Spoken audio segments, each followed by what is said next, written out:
Good morning, students. I think all of you are safe and studying well.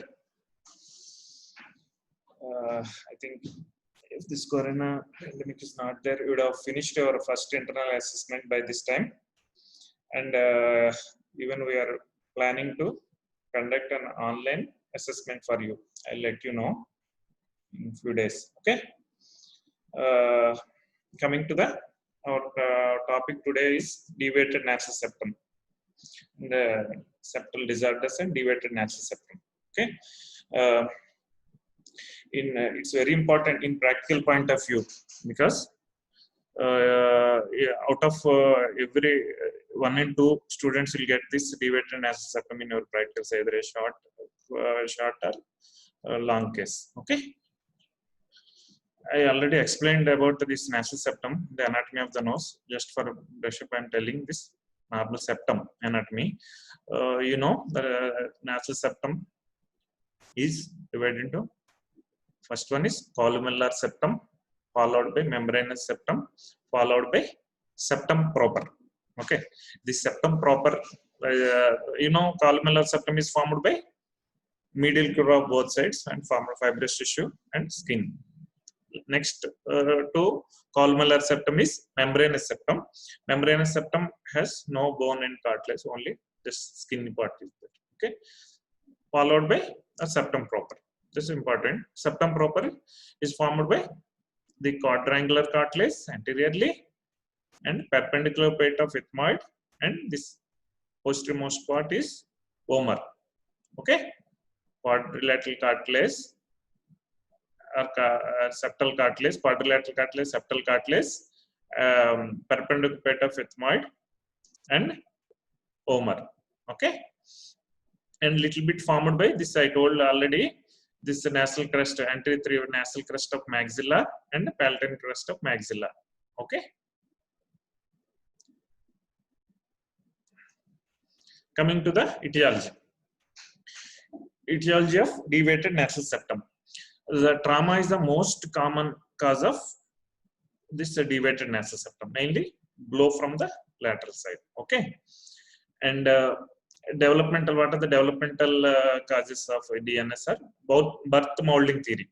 Birth molding theory, it says if it is any phase presentation and prolonged second stage labor, and in forceps delivery cases, the chances of deviated nasal septum. Okay, and there's a high arched palate and even unequal growth between skull base and palate also causes deviated nasal septum. And if there is any mass in the opposite nasal cavity, that septum is turned to the other side. Even common in Europeans, and even hereditary also predisposition also, there is several members of the same family will be having this deviated nasal septum. Okay, coming to pathology, how is the DNS causes turbinate hypertrophy and all. Okay, deviated nasal septum, because if, for example, deviated nasal septum to the right side, there will be more air entry to the other side, and the chances of dryness and crusting of the mucosa causes vasoconstriction, followed by reflex vasodilatation causes compensatory hypertrophy of the turbinates. In viva, they may ask what is compensatory hypertrophy of the turbinates. It's because of reflex vasodilatation, to decrease the roominess of the other side. Okay, nature attempts to do reflex vasodilatation, leads to hypertrophied inferior turbinate on the other side. This is called compensatory hypertrophy, to reduce the crusting and dryness of the mucosa on that side.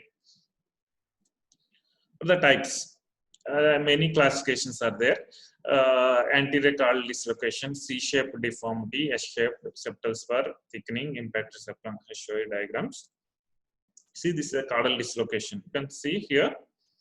So it's caudal dislocation. This free end is coming out of this columella side. Okay, this is C-shaped. You can see C-shaped to the left side. Okay, this is inferior turbinate. This is S-shaped septum. You can see this spur, nasal septal spur. Spur is the angulation at the junction of bony and cartilaginous. Okay, angulation at the junction of bony and cartilaginous parts of the septum. This is a thickened impacted nasal septum. This is thickened septum. This is impacted septum to the lateral wall of the nose. You can see C-shaped DNS. You can see C-shaped DNS without touching the lateral nasal wall. There's some space here. So C-shaped DNS completely touching the lateral nasal wall. Okay. I told you this is a common. This is a DNS to the other side and compensatory hypertrophy to the other side. What are the clinical features now? What will happen if there is deviated nasal septum? I think no human being with 100% straight deviated and straight septum. Everybody will be having very minimal deviation. That doesn't cause any problem. You can leave. Okay. If there is any problem regarding nasal block and all, then you have to look after all these things. Okay. What are the clinical features? Nasal block is present on the side of the DNS. And you should know one more thing. What is paradoxical nasal obstruction? One is compensatory hypertrophy of the turbinates or paradoxical nasal obstruction. Patient is there, for example, patient has DNS on the right side. Okay, but patient complains of nasal block on the left side because he will be accustomed to the DNS from the long time and he won't be aware of it. And because of intermittent nasal obstruction on the other side, because of the compensatory hypertrophy of the turbinate, he will feel problem in the left side. He will appreciate the block on the left side. Okay, it's called paradoxical nasal obstruction. Okay, and recurrent cold is due to associated sinusitis and headache. What is Sluder's neuralgia?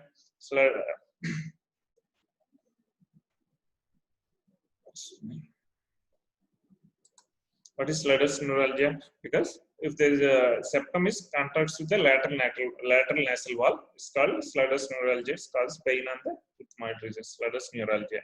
Okay. What are the clinical features? These are the clinical features. Epistaxis. Why is the epistaxis in DNS? Because the stretched mucosa on the DNS causing dry crusting and bleeds on removal, and even stretched blood vessels over the spur. I told you, showed spur. If the stretched blood vessels on the spur causes epistaxis, and even hyposmia also in some patients complain of hyposmia because there is a high DNS. Because only high DNS case only the chances of hyposmia or anosmia because olfactory region in the upper 1/3 region. Okay, external nasal deformity you can see here in the diagram. What are the sequelae of deviated nasal septum? One important thing is sinusitis, because for proper ventilation and drainage of the secretions, because of secretion, there should be proper air should be there. Okay, if there is a nasal block, air won't enter into the sinuses. The chance of sinusitis, and even mouth breathing causes pharyngitis and atropic rhinitis and otitis media. I'll show you in the next pic. Okay, for sequelae, for example, deviated nasal septum on one side, for example, right side. Okay, there's a external nasal deformity will be there, and nasal obstruction will be there. Unilateral in starting cases, bilateral if there is a paradoxical nasal obstruction, compensatory hypertrophy of the inferior turbinate on the other side, left side. Okay, one is deformity, one is nasal obstruction, and because of the hypertrophy of the turbinates on the other side, there will be this causes sinusitis because sinusitis and pain. Okay, hypertrophy of the inferior turbinates presses the sinus opening, causes sinusitis. Okay, one is deformity, one is obstruction, one is sinusitis. Is important. And if there is a nasal obstruction, what will happen? There is chances of anosmia. I told you already. Because of nasal obstruction, there will be anosmia and headaches like Sluder's neuralgias, and mouth breathing. Because of nose block, patient will open mouth, and the chances of pharyngitis, dryness of mouth and pharyngitis, and recurrent attacks of cold and tonsillitis. This is important. Okay, I told you already, the patient complaining of dryness of mouth and recurrent episodes of tonsillitis, we have to look for any nasal pathology. Okay, coming to the nasal obstruction may also cause second infection, eustachian tube block, because there is no air from the nose. The chances of eustachian tube catarrh leads to middle ear infections. This is also important. There is a, because of the if there is not compensatory hypertrophy of the turbinates, there is excessive crusting and drying of the secretions, leads to atrophic rhinitis and even epistaxis. Okay, these are the sequelae of the deviated nasal septum, so you should be very careful. Some two names are there here: nasal septal fractures. Okay, it's important in Viva. What are the Jargevas fracture and what's Chauvet fracture? What is Jargevas fracture? See, this is the fracture line here. It starts from the anterior nasal spine. Anterior nasal spine goes horizontally backwards. See, up to here it's gone, and at the just above the junction of cartilage with the vomer, it stops. Okay, this is called Jargevas fractures, horizontal fractures. It's fracture because of blow from the front. Okay, but Chauvet fracture is here, starts from the anterior nasal spine and it grows upwards. It grows vertically at the junction of bony and cartilaginous part of the dorsum of the nose. Bony part, you know, no? Nasal bone up to nasal bone, bony cartilage, bony part, and upper lateral, lower lateral cartilage. It goes from anterior nasal spine to junction of bony and cartilaginous parts of the dorsum of the nose. Okay, it's because of blow from below. That is Jargevas blow from front. Okay. History of septal surgeries. I think really it's not needed for you, but you should know the names of some scientists like Frears, SMR of SMR total septal cartilage, Killian's SMR with preservation of dorsal and caudal struts. Okay, septal cartilage discovered it, and Cortils maxillar and premaxillary septoplasty. Okay. A Peer in 1937, removal of caudal septum and replacement after its alteration. Much important for you. You should know the names. Killian's, Gustav Killian. So Cortil. Cortil is very important in nose. I told you why. Morris Cortil.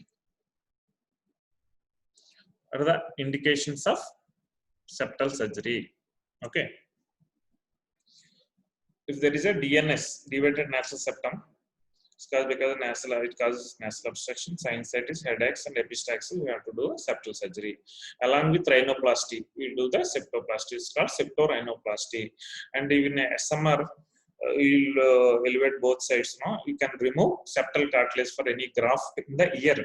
In ear surgeries, for example, if there is incus is not eroded, and you can keep this cartilaginous, you can take cartilaginous graft from the septum, and we can keep it as a graft in the middle ear oscle. It's called osculoplasty.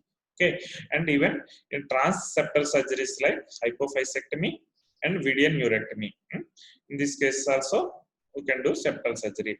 And hereditary telangiectasia. What is hereditary telangiectasia? It's an autosomal dominant disorder.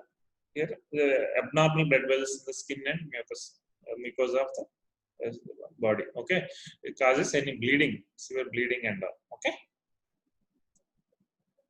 Coming to septoplasty.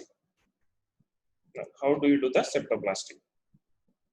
Here you should know the incisions, important. These all are will ask you in Viva and in practical session only, mostly. Okay.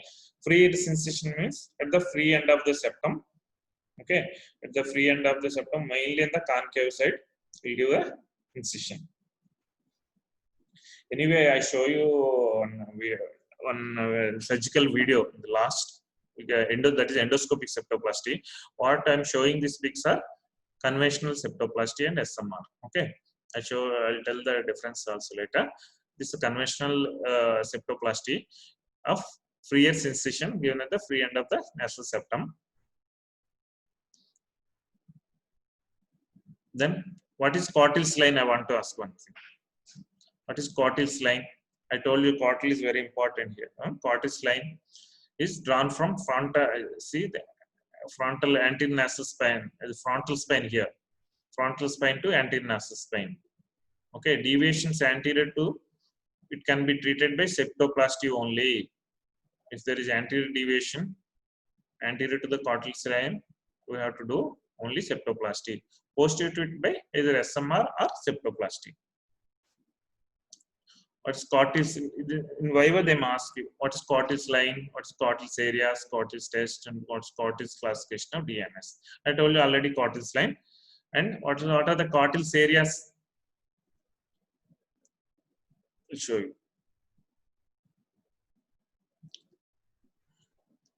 Cotill's areas are actual Cotill's areas of nasal cavity. First one is nostril area. Second one is nasal valve area. Third one is attic area, superior upper part. Fourth one is anterior aspect of the nasal cavity containing heads of the turbinates. And fifth one is posterior aspect of the nasal cavity containing the tails of the turbinates. These are the Cotill's areas.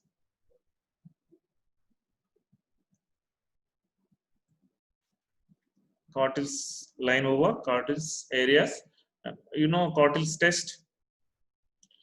If the patient will pull the cheek like this while breathing, if he's better breathing, if you pull the cheek like this, and if he better in breathing, suggests the problem in the nasal valve region. It's called Cotill's test. Okay.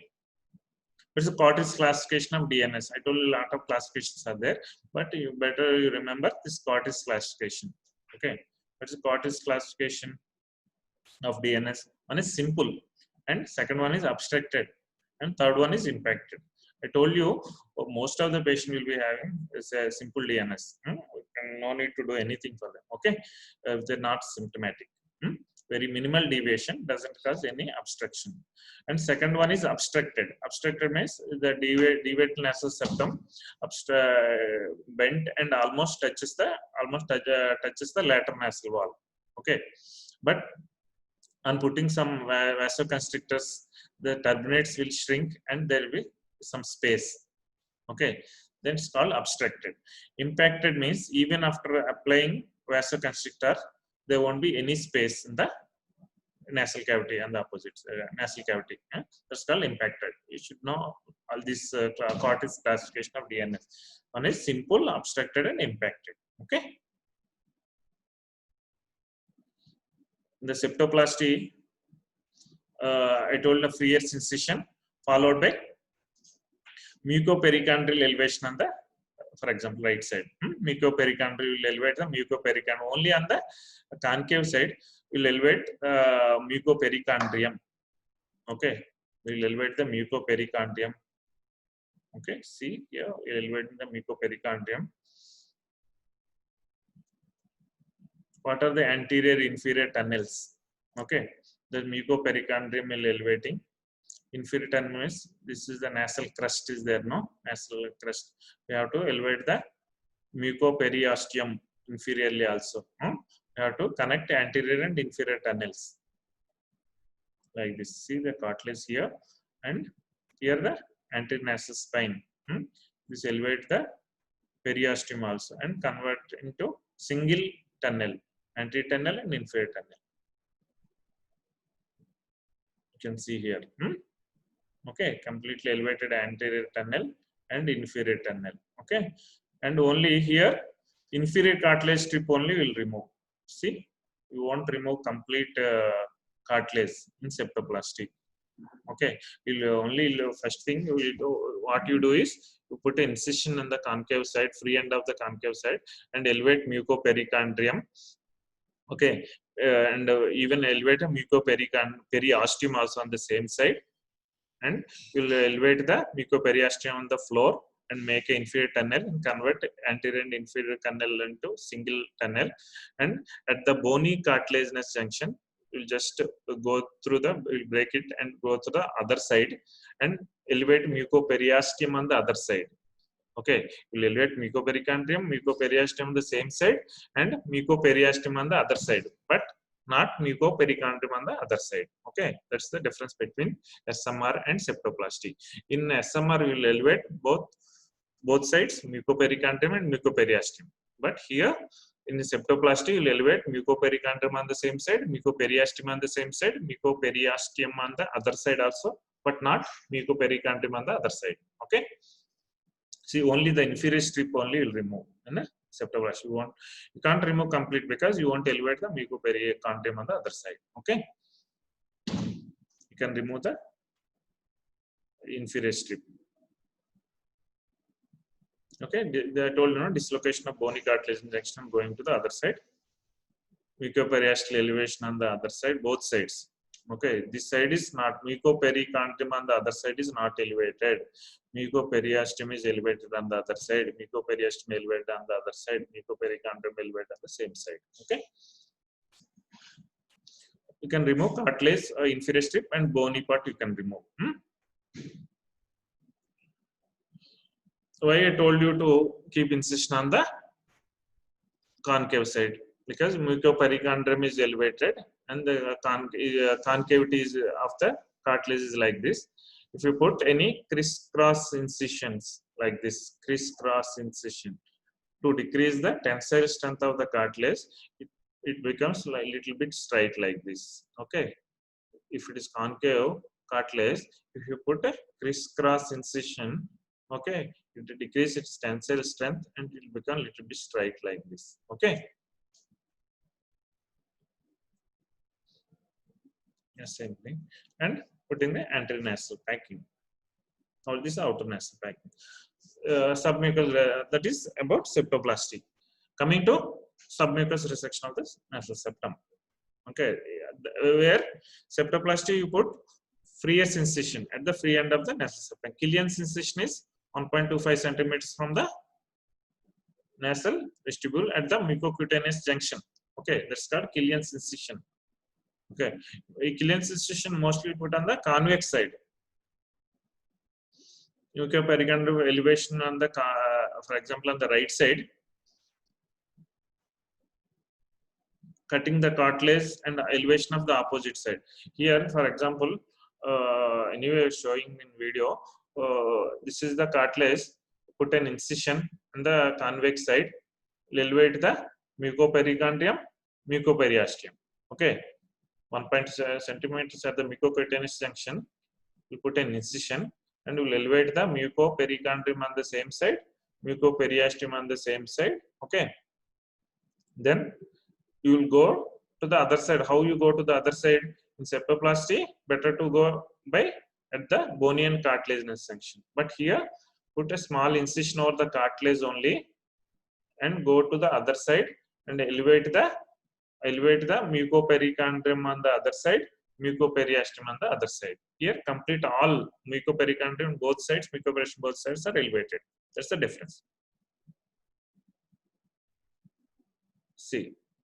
If the complete exposure of septum, cartilage and bony, you can remove what is the deflected part. You can remove the cartilage completely. Only you can keep. You have to keep. You should not completely remove the septal cartilage. Some dorsal strip and caudal strip should be there. Okay, dorsal strip something should be there, and caudal strip should be. You should keep it. Okay, otherwise the chance of depression of the suppurative deformity, chance of suppurative deformity of the nose. Okay. See, this is the septal excision of the septal cartilage, and here is a little bit radical procedure. We can remove the cartilage as much as possible, and even bone is removed, and putting antinasal packing. Okay.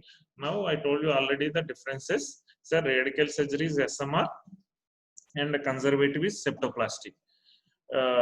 It should not be done below 17 years. Because why?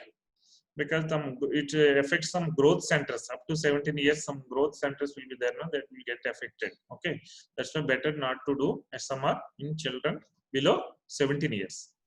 You can do septoplasty is conservative. We won't do any much work. Very minimal deflected part only will remove. That's why you can do septoplasty after 4 years. Okay, the incision here SMR is Killian's and septoplasty is Freer's. I told you cannot correct anterior DNS. Okay, because we are giving incision only. The Killian's incision, no, we are giving 1.2 centimeter posterior. Okay, that's why only anterior deviations you can do only by septoplasty. I told you bilateral mucopericardium elevated here, only one side only in septoplasty. Radical removal of cartilage in SMR and only inferior strip removed in septoplasty, and septorhinoplasty cannot be combined. Okay, because you'll already will remove lot of cartilage and all. You can combine septorhinoplasty. Okay, not with SMR and rhinoplasty, and even revision surgery also difficult with SMR. And cartilage graft can be harvested mainly by SMR only, because that both sides will elevate the mucopericardium. In that case, better to do SMR and remove the cartilaginous graft. And complications are so common. Okay, because the radical surgery. Okay, these are the important. They'll ask what are the difference between SMR and septoplasty. What are the incision they will give for SMR and septoplasty. Okay, what is the procedure? How you do the SMR and septoplasty. Okay, these all are very important in practical session and even viva also. Coming to complications of the septal surgery. What are the complications here? On hemorrhage, septal hematoma, abscess, perforation, saddle nose, flapping septum, persistent deviation, nasal synechitis, CSF, rhinorrhea, Cox-Sachs syndrome. Out of this, septal abscess and hematoma, perforation are important. What is septal hematoma? What is septal hematoma? Is a collection of blood under perichondrium. Okay, collection of blood under perichondrium and periosteum of the nasal septum is called septal hematoma. That is the most common etiology of hematoma is the nasal trauma and even septal surgery. Most common is the nasal trauma only. Okay, septal and bleeding disorders also cause septal hematoma. What are the clinical features? The bilateral nasal obstruction. Whenever there is a septal hematoma, if for example if the patient has trauma on the right side, what do you think? There will be hematoma on the right side, but this septal hematoma and always bilateral, remember that, because the mucopericardium is there now. It has continuity in 360 degrees, or not in right side, not left side. Okay, if there is a mucopericardium, septum, no, this is mucopericardium, this is septum. If there is a fluid in this, it will communicate with the other side also, because the mucopericardium is 360 degrees communicated. That's why if there is a bilateral nasal block, you should suspect septal hematoma. Okay, sense of pressure over the nasal bridge and is bilateral smooth round septal swelling. On palpation, mass is soft and fluctuant. Absence of rising temperature, erythema, swelling, and tenderness of skin over the nose. Okay, so just hematoma. If there is any rising temperature, chance of abscess. Okay, this is septal hematoma. See, very classical presentation of septal hematoma. Both sides, bilateral. How do you treat septal hematoma? Small, if there is small wide bore needle aspiration is enough. Mostly, most of the condition will be large only. And then in that conditions, you have to do incision and drainage, nasal packing to prevent recurrence, and even systemic antibiotics to prevent it to become abscess. These are the complications like thickened nasal septum, septal abscess, and saddle nose, and supratic deformity, and septal perforation. That's why you should be very careful. Okay, what is septal abscess? The next progression to septal hematoma is septal abscess. Collection of pus under perichondrium, periosteum, and nasal septum. Etiology: secondary infection of septal hematoma following furuncle of the nose or upper lip, following typhoid or measles. Clinical features same almost. Bilateral nasal obstruction with fever will be there because abscess. Skin over the nose shows rising temperature, erythema, swelling, and tenderness. Bilateral smooth, soft, fluctuant septal swelling. Septal mucosa is congested and enlarged submandibular nodes. Those are tender.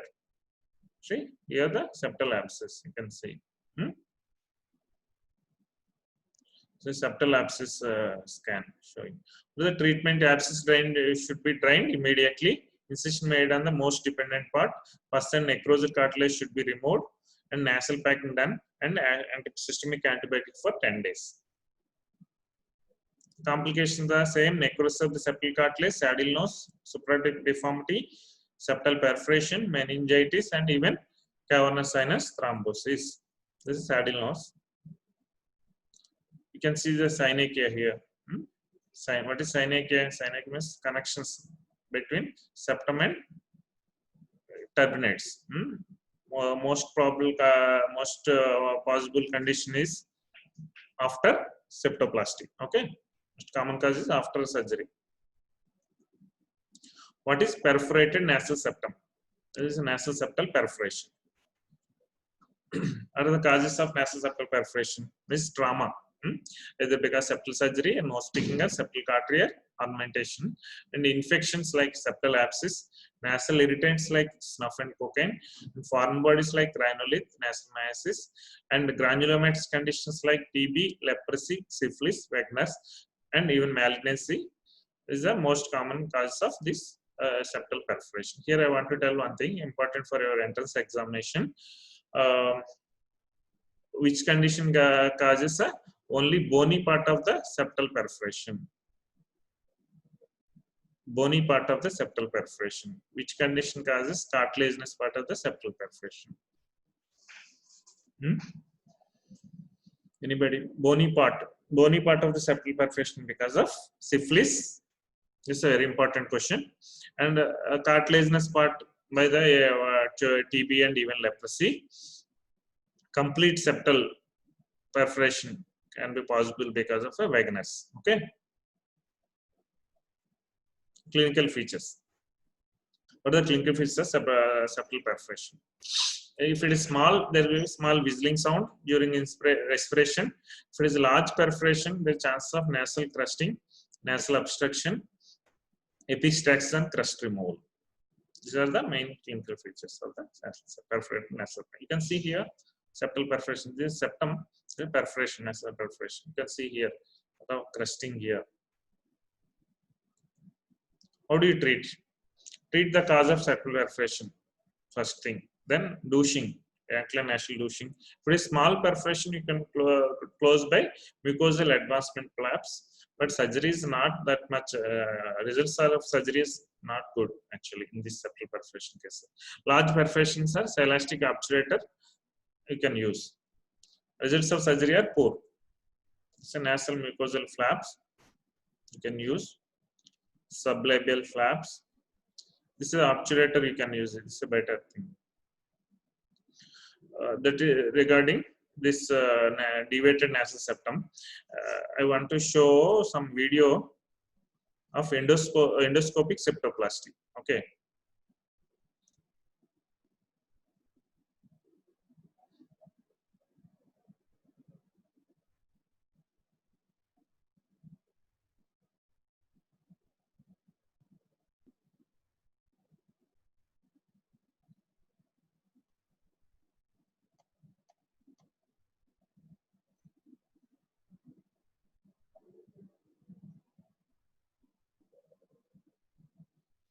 See, this is the septum here.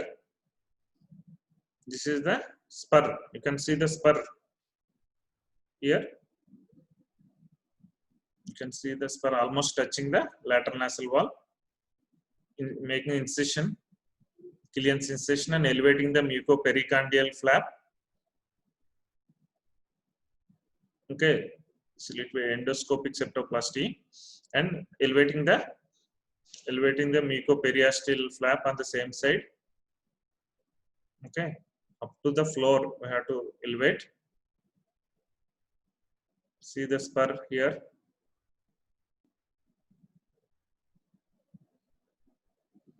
The cartilage, even cartilaginous bend is there anteriorly.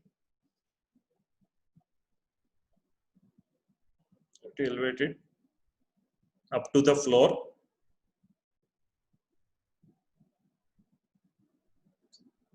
Okay, then making incision on the cartilage only to enter into the other side, like SMR I showed now.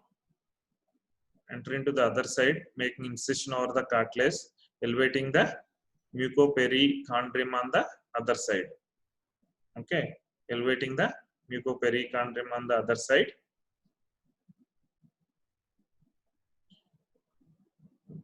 Go there, you will reach the bony and cartilage junction of the septum there. Okay. How do you know that junction came? Because by palpation you will get to know. By consistency you will get to know which removing the cartilaginous part. Okay. See the spur is being removed. Spur is being removed.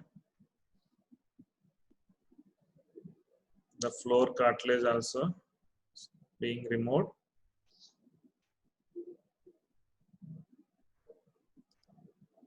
Bony spur.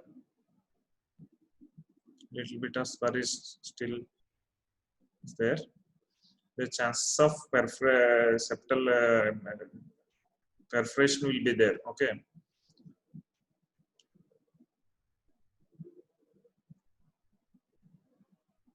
Flap, a little bit tear, not perforation. Flap tear minimal. One side flap tear is acceptable, but you should be very careful while doing on the other side if there is a flap tear on one side. Okay. If there is a flap tear on both sides, there are chances of, I told already, septal perforation will be there. Okay. One side septal tear is acceptable, but better not to do. You should be very careful while doing.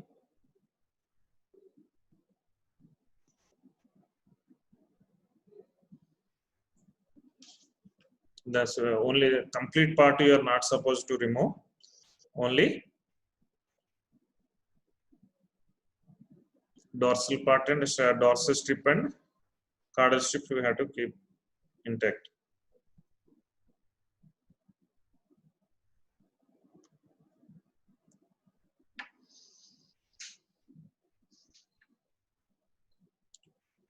We can keep the removed cartilage again for the support. That's it. That's the endoscopic septoplasty.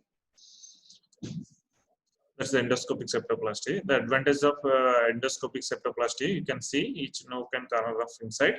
But conventional septoplasty and SMR, a little bit of blind procedure, can't see completely inside. Okay, that's it. Okay. PPT, just any asking questions.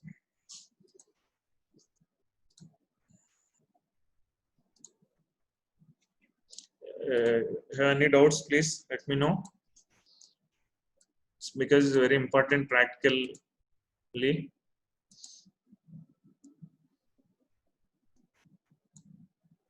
Viva and even practicals, they asked a lot of questions regarding deviated access septum. What is SMR? What are the differences between SMR and septoplasty? I told you important leprosy is a, what is a leprosy? I told syphilis. Bony septal penetration because of the syphilis. Okay. And any important things? Any doubts, please tell me. Please ask me. No doubts. Okay. We'll conclude now.